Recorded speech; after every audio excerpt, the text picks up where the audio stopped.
నియోజకవర్గ జనసేన పార్టీ సమన్వయకర్త బొబ్బేపల్లి సురేష్ నాయుడు సర్వేపల్లి నియోజకవర్గంలోని వెంకటాచలం మండలం జనసేన పార్టీ నియోజకవర్గ కార్యాలయం నందు మీడియా సమావేశంలో మాట్లాడుతూ డిప్యూటీ సీఎం పంచాయతీరాజ్ శాఖ మంత్రి పవన్ కళ్యాణ్ ఈ రోజు ఉభయ గోదావరి జిల్లాలో స్వచ్ఛమైన తాగునీరు అందించే పథకం కింద 3,050 కోట్ల రూపాయల నిధులతో అమరజీవి జలధార నామకరణంతో ఆ మంచినీటి పథకానికి అమరజీవి పొట్టి శ్రీరాములు పేరు పెట్టడం నిజంగా ఆంధ్ర రాష్ట్ర అవతరణ కోసం అమరణ నిరాహరణ దీక్ష చేసి ప్రాణత్యాగం చేసిన పొట్టి శ్రీరాములు జ్ఞాపకార్థం ఈ పేరుతో తాగునీరు అందించడం నెల్లూరు జిల్లా వాసులకు ఆనందంగా ఉన్నదని అన్నారు.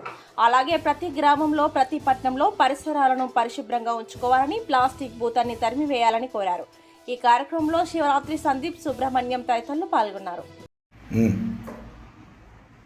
ఈరోజు రాష్ట్రంలో కూటమి ప్రభుత్వంలో ఏ పథకాన్ని ప్రవేశపెట్టినా ఒక స్వతంత్ర సమరయోధులు కానీ ఒక రాష్ట్రం కోసం పోరాడినటువంటి మహానుభావుల పేర్లతో పథకాలను ప్రవేశపెట్టడం ఎంతో ఆనందంగా ఉంది. అదేవిధంగా ఏదైతే మా అధినేత పవన్ కళ్యాణ్ గారు ఉభయ గోదావరి జిల్లాలో మంచి స్వచ్ఛమైన తాగునీరు సురక్షితమైన తాగునీరు అందించే పథకం కింద 3,050 కోట్ల రూపాయలతో ఈరోజు అమరజీవి జలధార పేరుతో మంచినీటి పథకాన్ని ప్రారంభించడం నిజంగా ఎంతో ఆనందంగా ఉంది. కొంతమంది రాజకీయ నాయకులు కొన్ని రాజకీయ పార్టీలు కూడా ఇటువంటివి చూసి నేర్చుకోవాలని చెప్పి మనస్ఫూర్తిగా తెలియజేస్తున్నాం. అదేవిధంగా ఏదైతే గ్రామాలలో ప్లాస్టిక్ కవర్లు కానీ వ్యర్థాలు కానీ హాస్పిటల్ వాళ్ళు వినియోగించేటువంటి మెడిసిన్స్ కానీ వాడేసినటువంటి సిరంజీలు కానీ ఇవన్నీ కూడా తీసుకొచ్చి గ్రామాలు ఊరు చివర ఎవరు చూడని విధంగా పోసేసి అవి అక్కడ ప్రజలు రాకపోకలు తర్వాత మూగజీవాలు రాకపోకలు జరిగే దగ్గర పోయడం అనేది పద్ధతి కాదు. పర్యావరణ పరిరక్షణ ప్రతి ఒక్కరి బాధ్యత. కాబట్టి ప్రతి ఒక్కరిని కూడా నేను ఒకటే తెలియజేస్తా ఉన్నా, గౌరవంగా తెలియజేస్తున్నాం. కూటమిలో భాగంగా పర్యావరణాన్ని కాపాడుకోవాల్సిన బాధ్యత మనందరి మీద ఉంది. కాబట్టి ప్లాస్టిక్ వ్యర్థాలని గ్రామాల చివరిలో కానీ గ్రామాల మధ్యలో కానీ ఎక్కడ ఖాళీ స్థలం ఉంటే అక్కడ పోసి పర్యావరణాన్ని కలుషితం చేస్తున్నారు.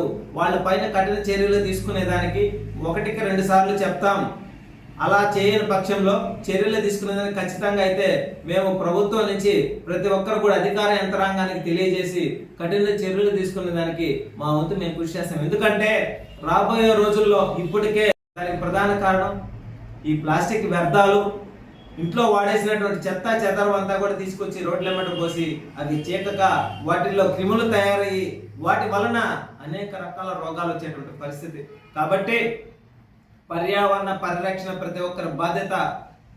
మీ అందరికీ కూడా నేను ఒకటే తెలియజేస్తున్నా, ప్రైవేటు వైద్యశాలలు నడిపేటువంటి వాళ్ళందరికీ కూడా నేను ఒకటే తెలియజేస్తున్నా, మీరు వాడేసిన సిరంజిలు అవన్నీ కూడా తీసుకొచ్చి రోడ్లెమ్మట వేయడం వలన ఎన్నో ప్రమాదాలు, ఎంతో మంది అనారోగ్యాలు పాలయ్యేటువంటి పరిస్థితి.